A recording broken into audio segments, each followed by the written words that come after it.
नमस्कार। The desert express के चुनावी रण में मैं मनीषा शर्मा आपका स्वागत करती हूँ। आज हम अजमेर दक्षिण विधानसभा क्षेत्र के प्रत्याशियों के बारे में बात करने जा रहे हैं। अजमेर दक्षिण विधानसभा क्षेत्र से पिछले 4 बार से विधायक अनीता बघेल विधायक के कार्यकाल को बखूबी निभा रही हैं। अनीता बघेल जो राजनीति में अपनी एक अलग पहचान रखती हैं, एक महिला होने के बावजूद उन्होंने अपनी सारी जिम्मेदारियों को बखूबी निभाया और आज ना सिर्फ वो संगठन के लिए एक महत्वपूर्ण भूमिका निभा रही हैं, बल्कि विधानसभा में सर्वश्रेष्ठ विधायक का भी पद हासिल कर चुकी हैं। तो आइए आज मैं आपको मिलवाती हूँ विधायक अनीता बघेल से। अनीता जी, आपका बहुत बहुत स्वागत है। नमस्ते मनीषा जी। अनीता जी, मैं इंटरव्यू शुरू करने जा रही हूँ तो मैं सबसे पहले आपकी राजनीतिक जीवन की यात्रा के बारे में जानना चाहूँगी। आपका राजनीतिक करियर किस तरह शुरू हुआ और आज आप जिस मकाम पर पहुँची हैं उसके लिए आपने कितना संघर्ष किया? देखिए, डेजर्ट टीवी के दर्शकों को बताना चाहती हूँ कि मेरा राजनीतिक सफ़र वर्ष 2000 से प्रारंभ हुआ। आज 2023 का सितंबर महीना है। ये 23 वर्ष लगातार जनता ने मुझे दिए हैं काम करने के लिए, उनकी सेवा करने के लिए। और राजनीति के सफ़र की तो मैं जहाँ तक बात करूँ, मैंने सभी सोपानों पर जो है छुआ है, चाहे वो पार्षद हो, चाहे नगर परिषद के अध्यक्ष का पद हो, चाहे विधायक हो या मंत्री पद हो। ये सभी मैंने पद जो है अच्छे से निभाए हैं, सभी पदों की जिम्मेदारियों को। साथ साथ में संगठन की जिम्मेदारियों को भी प्रदेश उपाध्यक्ष होने के नाते से, प्रदेश मंत्री होने के नाते से, प्रदेश प्रवक्ता होने के नाते से, महिला मोर्चा की कार्यकर्ता होने के नाते से सभी पदों को मैंने बखूबी निभाने की कोशिश की है।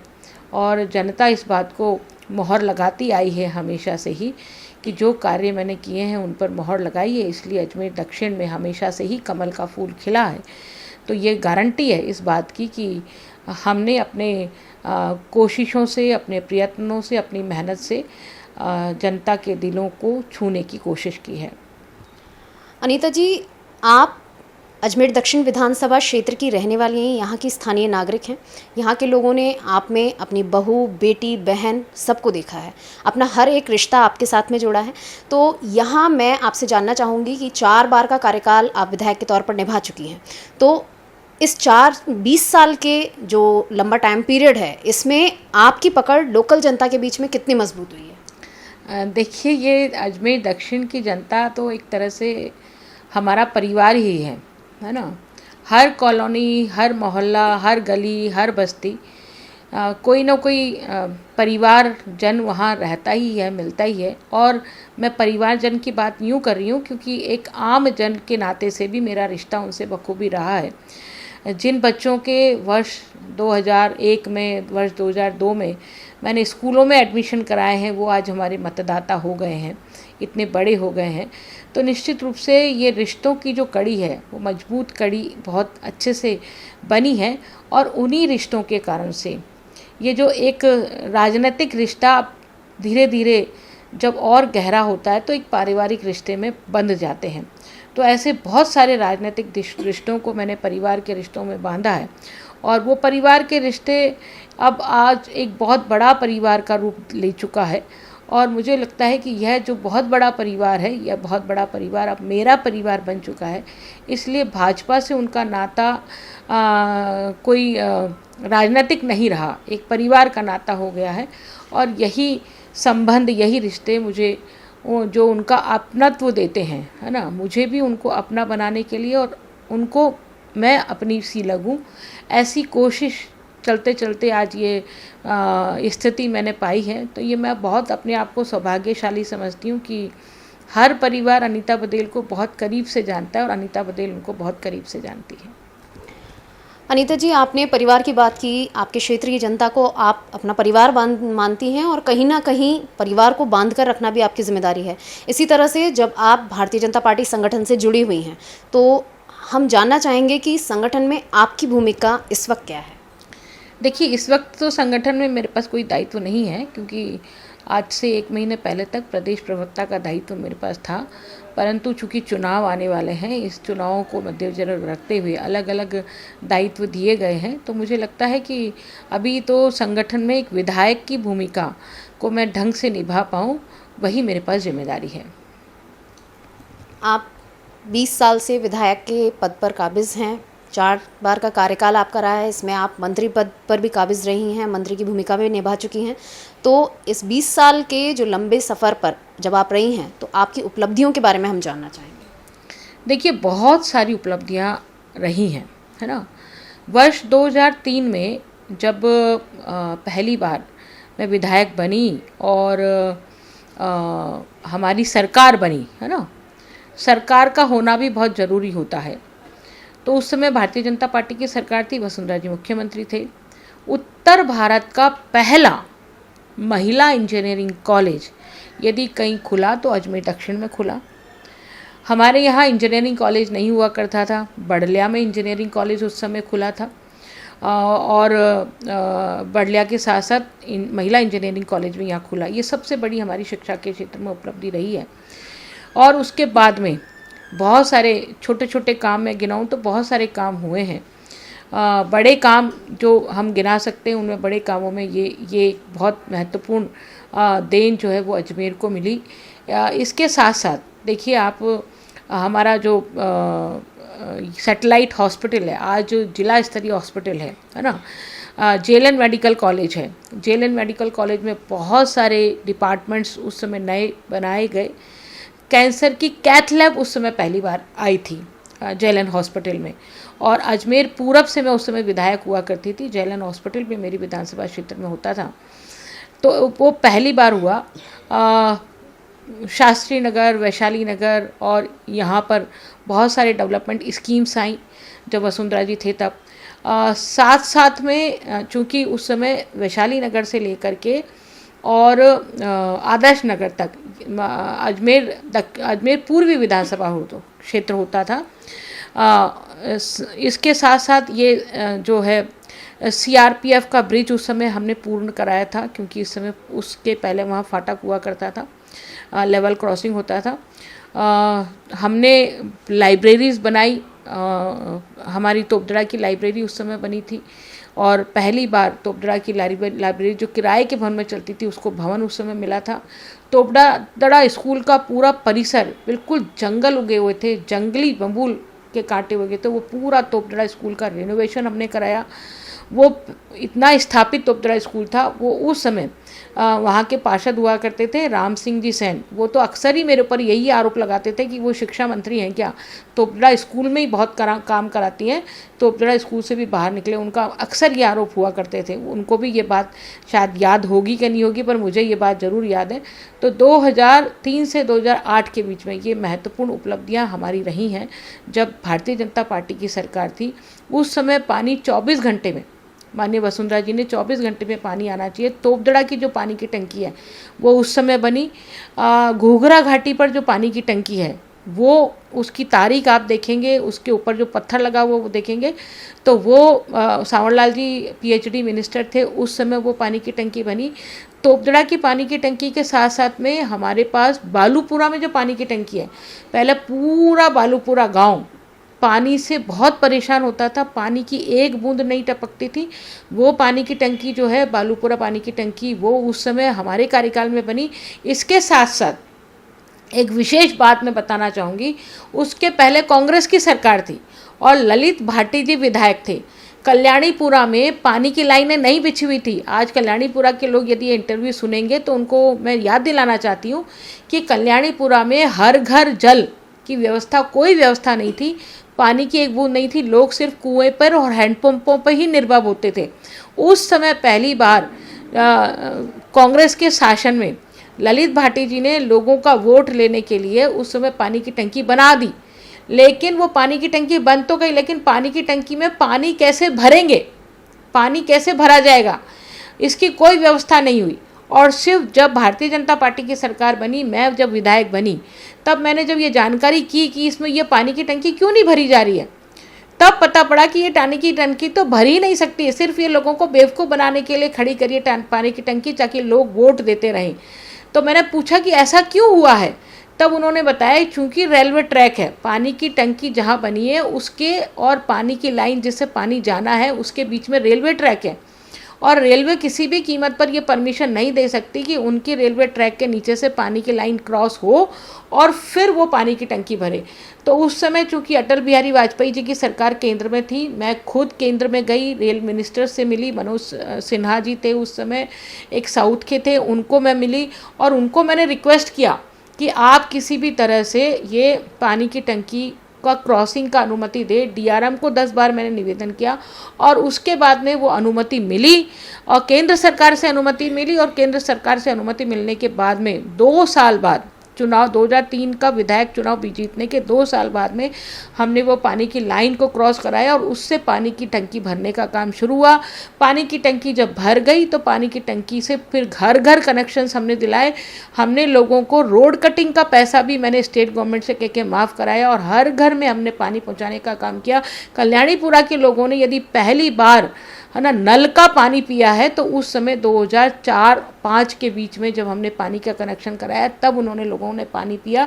तो मैं पानी के क्षेत्र में जब सांवरलाल जी थे तो हमने इतना सारा काम अजमेर दक्षिण में किया था और पानी की बहुत बड़ी समस्या का समाधान हम कर पाए थे, क्योंकि उस समय पानी की समस्या अजमेर के लिए एक बहुत विकराल रूप धारण कर चुकी थी और उसका समाधान हमने किया। तो शिक्षा के क्षेत्र में, मेडिकल के क्षेत्र में, पानी के क्षेत्र में, सड़कों के क्षेत्र में बहुत सारे काम हमने किए और जिनका उपयोग आज भी सैटेलाइट हॉस्पिटल, एक जब कोविड आया तो डेडिकेटेड कोविड के लिए जनरल हॉस्पिटल रिजर्व हो गया, लेकिन सैटेलाइट हॉस्पिटल में उन सब चीज़ों का उपचार किया गया, ऑपरेशंस किए गए, सर्जरी की गई जिनके लिए हमारे यहाँ और कोई दूसरे विकल्प की व्यवस्था नहीं थी।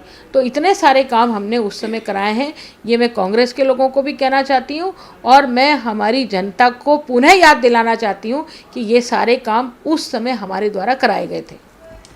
अनीता जी, आप अक्सर जनता के लिए अपनी आवाज़ उठाती हुई देखी जाती हैं। कोरोना के टाइम में भी आपने जनता की समस्याओं को लेकर मेडिकल कॉलेज प्रशासन के साथ में आपका विवाद हुआ था। इसके अलावा आप समय समय पर जनता के लिए आवाज़ उठाती देखी जाती हैं। तो अब जब आप विधायक का कार्यकाल, चौथा कार्यकाल पूरा होने वाला है, तो आपको क्या लगता है कि ऐसे कौन से काम हैं जिनको अभी भी आप पूरा करने की इच्छा रखती हैं, जो आपका सपना है कि अजमेर दक्षिण विधानसभा को किस तरह से विकसित किया जाए? तो उसके लिए आपके कौन कौन से ऐसे काम हैं जिन्हें अभी भी आप पूरा करने की इच्छा रखते हैं? देखिए मनीषा जी, मैंने तो ये जो काम आपको गिनाए हैं, जो 2003 से 8 के बीच में जो भारतीय जनता पार्टी की सरकार थी उनके गिनाए हैं। 2013 से 18 के बीच में जब पुणे वसुंधरा जी मिली उसकी तो मैंने लिस्ट ही आपको नहीं बताई है ना। सिर्फ मैंने स्टार्टिंग के काम बताए हैं।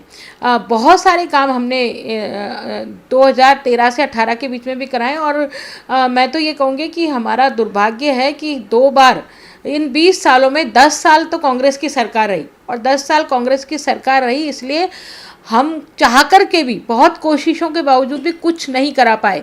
आज चंद्रवदाई नगर में यदि हॉकी का एस्ट्रोटर्फ स्टेडियम है, हॉकी की एकेडमी है, तो वो वसुंधरा जी की देन है। वसुंधरा जी ने उस समय सैंक्शन कर दी, हमारे टाइम में वो बनी। और यदि चंद्रवदाई का वो इतना बड़ा सामुदायिक स्वास्थ्य केंद्र है तो वो बीजेपी के टाइम में बना है। यदि हमारा आप जेपी नगर का सामुदायिक स्वास्थ्य केंद्र देखेंगे तो वो बीजेपी के टाइम में स्वीकृत हुआ है। स्मार्ट सिटी का प्रोजेक्ट उस समय बीजेपी के टाइम में आया, लेकिन कांग्रेस का टाइम आने के बाद में सारे कामों को बदल दिया गया, सारे काम परिवर्तित कर दिए गए और उसका खामियाजा आज हम जल भराव के रूप में भुगत रहे कांग्रेस सरकार की देनों को, है ना। तो मैं तो ये कहना चाहूँगी कि हमने इन 5 सालों में भी आप देखिए कि जयपुर रोड पर इतना सुंदर भवन महिला बाल विकास विभाग का बना हुआ है, ये भारतीय जनता पार्टी के कार्यकाल की देन रही है। आज आदर्श नगर में आपका देखिए, आपके चंद्रवदाई नगर में चंद्रवदाई नगर के साथ साथ ट्राम्बे स्टेशन के साथ साथ कल्याणीपुरा रोड पर ये 3 जीएसएस बने। जीएसएस बनने का 2-3 करोड़ रुपये की लागत नहीं, 10-10, 15-15 करोड़ रुपए की लागत के ये जीएसएस उस समय भारतीय जनता पार्टी के कार्यकाल में बने। चंद्रोदय में पानी की बहुत समस्या थी, क्योंकि चंद्रोदय पहले हमारे विधानसभा क्षेत्र में नहीं था, लेकिन 2008 से जब मैंने चुनाव लड़ा तो मैंने देखा कि यहाँ पानी की बहुत बड़ी समस्या है। तो सावरलाल जी से हमने ना केवल जीएसएस बनवाया, वहाँ पर पानी की टंकी भी बनवाई, और आज पानी की टंकी बनने के कारण से लोगों को पानी की सुविधाएं मिल रही हैं। तो मेडिकल का क्षेत्र हो, चाहे सड़कों का जाल की बात हो, चाहे आपका और दूसरी चीज़ हो, उस समय बीजेपी के कार्यकाल में आप देखिए हमने शहीद भगत सिंह मार्ग, जो मार्ग कभी था ही नहीं, चंद्रोदय के लोग निकल ही नहीं सकते थे ब्यावर रोड पर, एक डंपिंग एचएमटी के कारण से बन गया था, वो वैकल्पिक मार्ग हमने बनाने का काम किया। हमने पहाड़गंज से अजय नगर तक का एक वैकल्पिक मार्ग बनाया। हमारी जो डिस्पेंसरियां थीं, वो डिस्पेंसरियां, जब से कांग्रेस का एक ही रवैया है कि सिर्फ नई चीज़ स्वीकृत कर दो, और स्वीकृत करने के बाद में उसके भवन का, उसके स्टाफ का कोई अता पता नहीं है। 40 साल से पहाड़गंज की डिस्पेंसरी किराए के भवन में सिर्फ एक कमरे में चलती थी। उस डिस्पेंसरी को किराए के भवन से निकाल के हमने स्वयं का भवन दिया, और ना केवल स्वयं का भवन दिया, बल्कि आज इतने सुसज्जित संसाधनों से वो डिस्पेंसरी है कि एक बड़े हॉस्पिटल का रूप वो ले चुकी है ना। इसी तरह से गुलाबबाड़ी की डिस्पेंसरी बरसों से किराए के भवन में चलती थी, कोई देखने वाला ही नहीं था, एक कमरे में डिस्पेंसरी चलती थी। आज गुलाबबाड़ी की डिस्पेंसरी को 1 करोड़ रुपया लगा करके कितना सुंदर परिसर मैंने दिया है, और साथ साथ में 50 लाख का एक पास ही में एक पार्क भी वहाँ बन रहा है, ताकि लोगों को स्वच्छ हवा मिल सके, लोग आराम से जो मरीज आए उनको बैठने की छाया हो, अच्छे से वो इंतज़ार करके अपना उपचार करा सकें।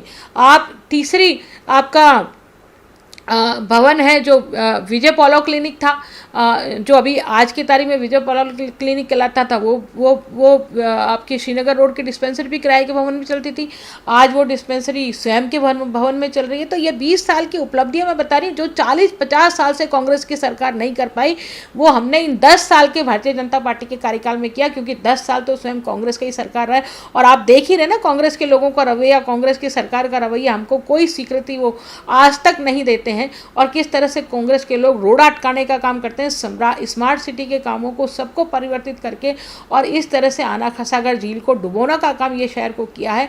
ये कांग्रेस की सरकार के कार्यकाल की देन है, इसको कभी जनता भूलने वाली नहीं है। दूसरी तरफ शिक्षा के क्षेत्र में देखें तो मैंने पिछली बार बालिका विद्यालय, जो राजेंद्र स्कूल बालिका विद्यालय है, वो लोगों को मैं कहना चाहूँगी, वो कहते हैं ना अनीता बदेल ने क्या किया, 10 सालों में क्या किया, कांग्रेस के लोग कहते हैं ना, कांग्रेस के निवर्तमान जिलाध्यक्ष कहते हैं, उनको मैं बताऊंगी कि पहाड़गंज में बालिका विद्यालय, 12वीं तक का बालिका विद्यालय 2 कमरों में चलता था।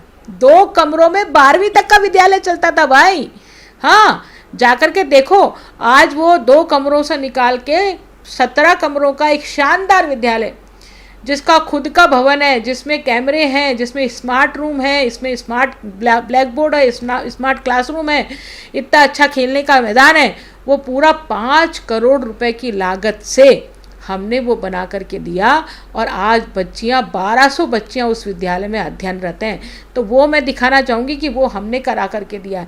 तो दिल से, मन से, और गुलाबबाड़ी का विद्यालय, बालिका विद्यालय राजा कोठी का, वहाँ 300 बच्चियाँ भी स्कूल में नहीं बैठ सकती थी किसी ज़माने में, क्योंकि कमरे ही नहीं थे, भवन ही छोटा पड़ता था।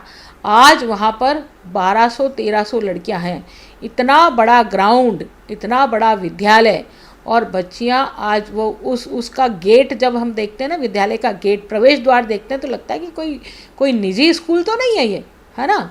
लोग देखते हैं कि इच्छा रखते हैं कि हमारी बच्ची भी इस स्कूल में पढ़े, उनको बाद में पता पड़ता अरे ये तो सरकारी स्कूल है, पर उसके स्कूल से बाहर से निकलेंगे तो लगेगा कि यार किसी निजी विद्यालय का गेट है। ये निजी विद्यालय का गेट सिर्फ भारतीय जनता पार्टी के कार्यकाल में हमने दानदाताओं से रिक्वेस्ट करके, है ना, उस विद्यालय को कितना सुंदर परिसर के रूप में हमने परिवर्तित किया है, वो आज भारतीय जनता पार्टी के अनीता बदेल के विधायक होने के कारण से संभव हो पाया। तो इतने सारे काम हमने कराए हैं। मैं तो यही कहना चाहूँगी कि हमने ये क्षेत्र को ऐसा नहीं कहा कि ये राजनीतिक क्षेत्र है या ये हमारा विधानसभा क्षेत्र है, ये हमारा परिवार का क्षेत्र है, और इस क्षेत्र को विकसित करना हमारा नैतिक दायित्व है। उस नैतिक दायित्व को समझ कर के हमने पूरा किया है। इसलिए विद्यालय है, हॉस्पिटल से आज अजमेर दक्षिण में मैं 20 साल का मेरा विधायक का कार्यकाल की मैं ये बात कह सकती हूँ कि सरकार का सहयोग नहीं रहा 10 सालों में, उसके बावजूद भी अजमेर दक्षिण की 10 शहरी चिकित्सालय जो सभी के सभी किराए के भवन में चलते थे, वो सभी को हमने स्वयं का भवन उपलब्ध कराया, स्वयं का भवन उपलब्ध कराया। ऐसे हमारे विद्यालय जो बालिका विद्यालय थे जिनके स्वयं के भवन नहीं थे, उनको हमने स्वयं का भवन दिया और स्वयं का भवन देकर बच्चियों की शिक्षा की व्यवस्था की, चाहे खेल हो, चाहे बिजली हो, चाहे पानी हो, चाहे सड़क हो। पिछले कार्यकाल में अजमेर दक्षिण की 3 क्षेत्रों में पानी की बहुत समस्या थी। ट्राम्बे स्टेशन की समस्या, बालकपुरा गांव के लोग तो आज तक पानी देखा ही नहीं था उन्होंने, वो नीचे से पानी चढ़ा करके ऊपर पहाड़ी पर लेके जाते थे, कंधों पर बांस रख करके एक जो पुराने ज़माने में, कभी बहुत पुराने ज़माने में वो ऑयल के जो का जो कंटेनर आता है, उस ऑयल के कंटेनर को काट करके उसके अंदर पानी भर करके लेकर जाते थे, ऊपर पहाड़ी पर चढ़ते थे और एक एक महीने तक वो पानी को स्टोर करके रखते थे। बालकपुरा गाँव की बात मैं बता रही हूँ, बहुत पुरानी बात नहीं है, ये 5 साल पहले ही मैंने किया है।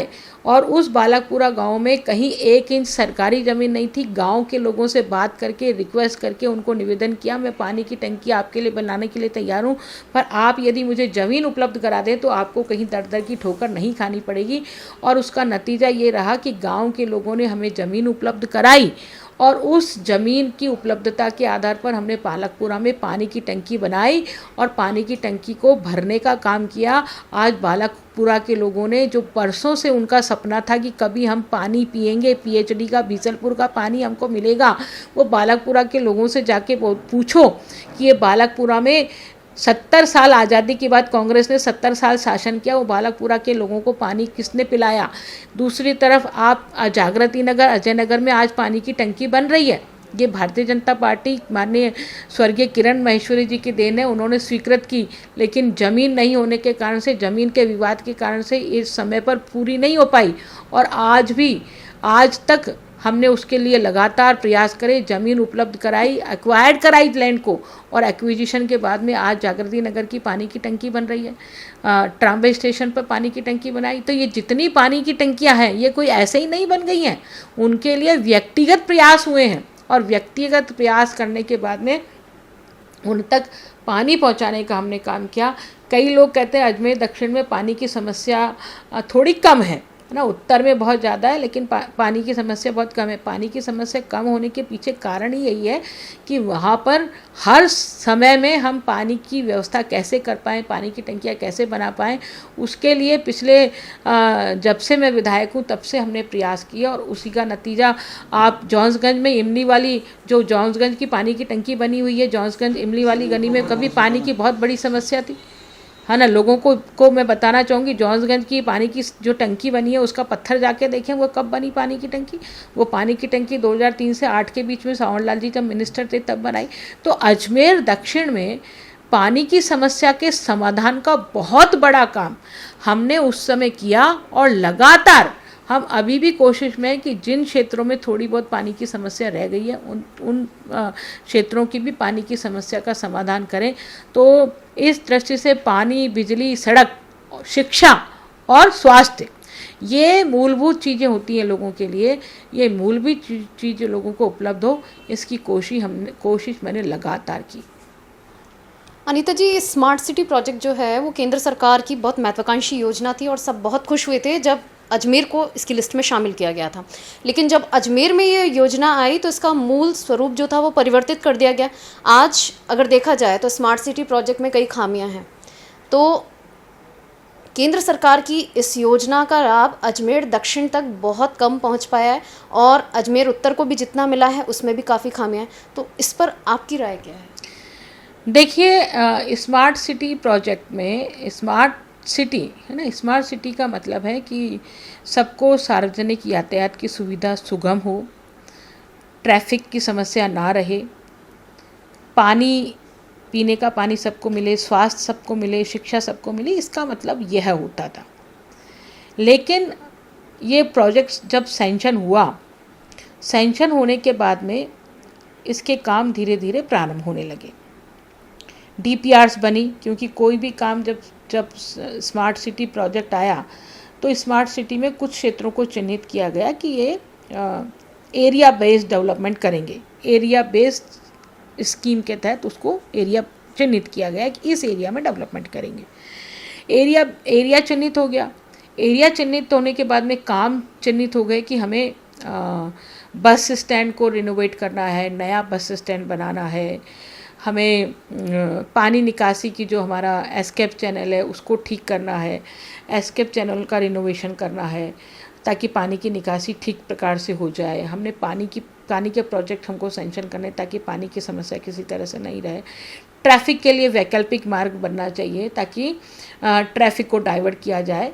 तो ये सारे काम उस समय स्वीकृत हुए और स्वीकृत होने के बाद में उन कामों की DPR बनना शुरू हो गई। दुर्भाग्य इस प्रदेश का कि कांग्रेस की सरकार 2018 में बन गई। जैसे ही कांग्रेस की सरकार 2018 में बनी तो जो प्रोजेक्ट्स उस समय, चाहे वो अजमेर के रोडवेज बस स्टैंड का काम हो, चाहे वैकल्पिक मार्ग की बात हो, ये सारे के सारे जो प्रोजेक्ट्स थे वो ठंडे बस्ते में डाल दिए गए। इवन तो एस्केप चैनल के रिनोवेशन का काम का शिलान्यास हमने कर दिया था, शिलान्यास का पत्थर भी लगा हुआ है ना, और लगभग 40 करोड़ रुपए का काम था जो एस्केप चैनल के रिनोवेशन में लगना था, 40 करोड़ रुपया। लेकिन कांग्रेस की सरकार ने शहर की समस्याओं का समाधान की बजाय इस स्मार्ट सिटी के प्रोजेक्ट को सबको बदल दिया। शांति धारीवाल जी, मुख्यमंत्री अशोक गहलोत जी ने, और जिन कामों में इनको कमीशन खा सकते थे, जिन कामों में इनकी विचारधारा को ये स्थापित कर सकते थे, मुझे बताइए क्या ज़रूरत है अजमेर में 7 वंडर्स के बनाने की। 7 वंडर्स के अजमेर पर बनने से अजमेर की जनता को कोई लाभ नहीं हुआ। उल्टा जो पुष्कर रोड है, जहाँ जो कभी सुगम हुआ करता था यातायात की दृष्टि से, उस यातायात की दृष्टि से सुगम मार्ग को भी बाधित करने का काम किया।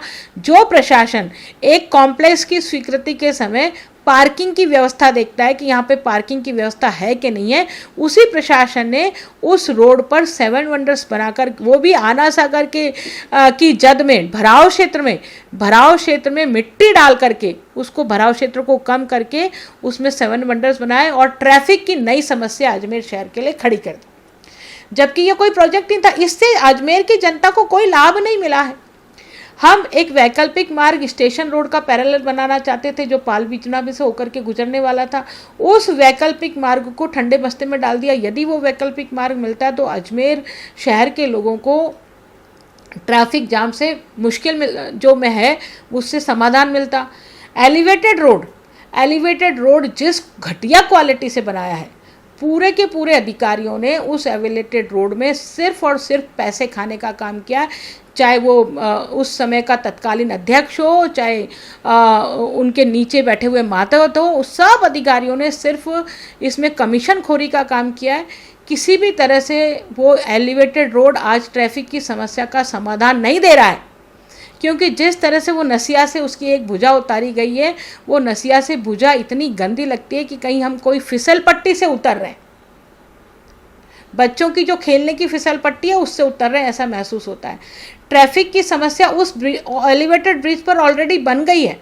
जिस कट को आपने बनाया है वो कट चूँकि रोडवेज बस स्टैंड जाने वाले, आपके कोर्ट जाने वाले, कलेक्ट्रेट जाने वाले, निश्चित रूप से उस तौर से जो भी लोग आएंगे वो जाने के लिए उसी भुजा से जाएंगे, और उस भुजा से जाएंगे तो वो जो तिराया है एलिवेटेड रोड पर वो ट्रैफिक का एक एक्सीडेंट का जोन बन गया है, वहाँ जाम लगता है। तो इस तरह से मैंने तो हमेशा से शुरू से ही इस एलिवेटेड रोड का विरोध किया था कि ये एलिवेटेड रोड मार्टन ब्रिज पर जाम की समस्या को पैदा करेगा। मैंने उस समय लिखित में भी आपत्ति थी कि भाई आप इस एलिवेटेड रोड को यहाँ उतारने की बजाय थोड़ा सा पहले उतार दीजिए ताकि हम ट्रैफिक को मैनेज कर सके। लेकिन उस समय यही था कि नहीं, मतलब उस समय तो लोगों को भड़काया गया कि अनीता बघेल जी विरोध करिए, अनीता बघेल जी विकास में रोड़ा अटकाना चाहती हैं। लेकिन आज हम महसूस करते हैं उस समस्या को कि मार्टन ब्रिज पर की समस्या कितनी गंभीर हो गई है। केसरगंज जो हमारा इतना अच्छा बाजार था, वो बाजार पूरी तरह से ख़त्म हो गया इस एलिवेटेड रोड के कारण से। तो निश्चित रूप से मैं ये बात कह सकती हूँ कि जो अधिकारी हैं जिन्होंने ड्राइंग डिजाइन बनाई, उन्होंने इस अजमेर की जनता के साथ में बहुत धोखा किया, और बाद के अधिकारी जिन्होंने कमीशन खा करके इस एलिवेटेड रोड को इतनी घटिया क्वालिटी का बनाया, उनको सबको सजा मिलनी चाहिए, उनके खिलाफ कार्रवाई होनी चाहिए। कांग्रेस द्वारा महंगाई राहत शिविर लगाया गया, बिजली मुफ्त की बात की जा रही है, मुफ्त बिजली की, उसके बाद अब महिलाओं को मुफ्त में मोबाइल दिए जा रहे हैं, क्या चुनाव में असर रहेगा इसका? देखिए, कोई चुनाव में असर नहीं रहने वाला है, कोई भी चुनावी असर नहीं रहने वाला। इसलिए नहीं रहने वाला क्योंकि जिन महिलाओं को पेंशन मिला करती थी, पिछले 1 साल की पेंशन ये सरकार खा गई। 1 साल की पेंशन उनको नहीं मिली। अब मुझे बताइए, जो बिजली के दाम बढ़े हैं, जो बिजली महंगी हुई है, हमने तो इस 11 अगस्त को सब जगह हमने बिजली के बिलों को फूकने का काम किया है, क्योंकि जो बिजली का बिल 800 रुपये का 900 रुपये का आया करता था, वो बिजली का बिल आज 4000 का बिजली का बिल आ रहा है।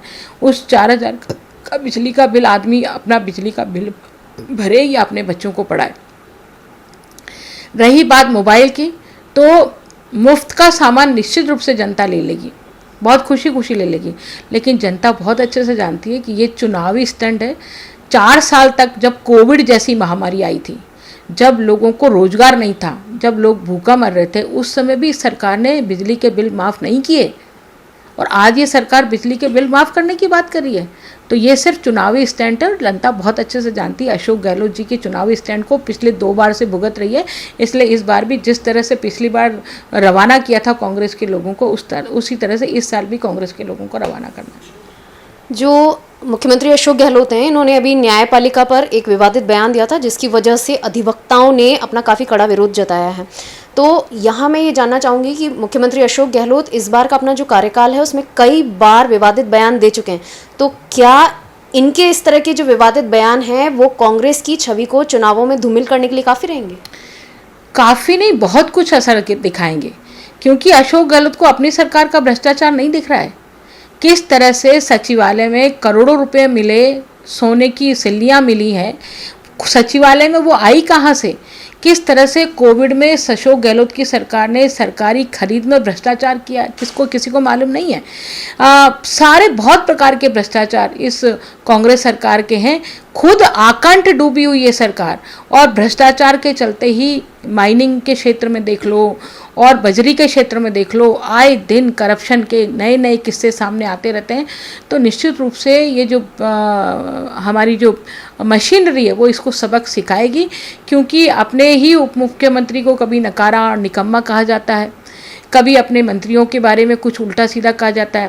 राजेंद्र गुड़ा के बारे में कहा गया किस तरह से लाल डायरी जो भ्रष्टाचार का एक दस्तावेज है, वो सामने आई है।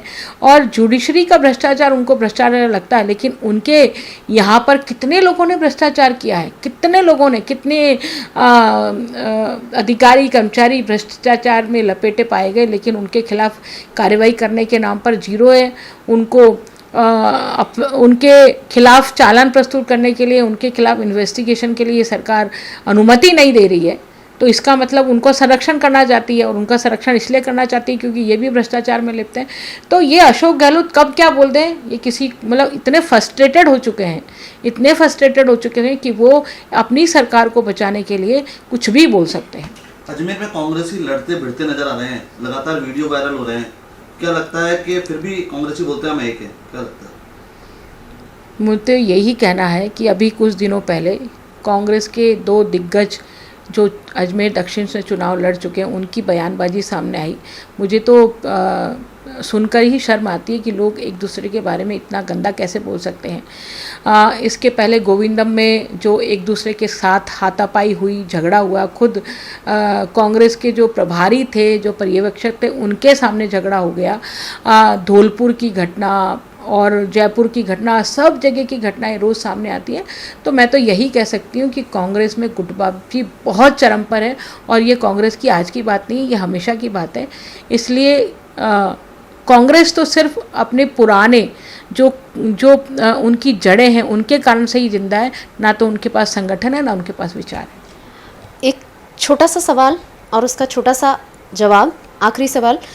कांग्रेस अपनी गुटबाजी को प्रतिस्पर्धा का नाम देती है, जबकि उनका आरोप है कि बीजेपी के अंदर गुटबाजी चरम पर है, लेकिन कांग्रेस में आए दिन वीडियो भी वायरल होते हैं, मारपीट तक नौबत आ जाती है, एक दूसरे पर कोर्ट केस कर दिए जाते हैं। तो आपको लगता है कि ये एक स्वस्थ प्रतिस्पर्धा है जो कि जनता को लुभा सकती है? अनुशासन भी कोई चीज़ होती है ना। लोकतंत्र में अपनी बात को संयम तरीके से संयम शब्दों में रखना, यह लोकतंत्र है। एक दूसरे के साथ मारपीट करना, एक दूसरे को अपशब्द कहना, मेरे को लगता है कि यह प्रतिस्पर्धा नहीं हो सकती। यदि यह प्रतिस्पर्धा कांग्रेस कहती है, तब तो फिर कानून का शासन क्यों है? फिर तो प्रतिस्पर्धा के लिए खुला छोड़ देना सब लोगों को, गुंडे और अपराधी और दूसरों को खुला छोड़ दे कि नहीं, तुम्हारी ये स्वस्थ प्रतिस्पर्धा है, इसलिए तुम ही जाकर के लड़ लो। न्यायपालिका की क्या जरूरत है? फिर न्यायपालिका की कोई ज़रूरत है क्या? तो ये तो सिर्फ अपनी चीज़ों को छुपाने के बहाने हैं और कुछ भी नहीं है, और लोग भी इस बात को बहुत अच्छे से समझते हैं। ये थी खास बातचीत अजमेर दक्षिण विधायक अनीता बधेल के साथ, जिन्होंने जनता के सामने अपने 20 साल का लेखा जोखा प्रस्तुत किया है, अपने 20 साल की उपलब्धि और संघर्षों के बारे में जनता के साथ में इस यात्रा को साझा किया है। अनीता बधेल अपने 20 साल की उपलब्धियों के बाद इस बात के लिए पूरी तरह से आश्वस्त हैं कि एक बार फिर अजमेर दक्षिण विधानसभा क्षेत्र में कमल का फूल ही खिलेगा। द डेजर्ट एक्सप्रेस के साथ मैं मनीषा शर्मा।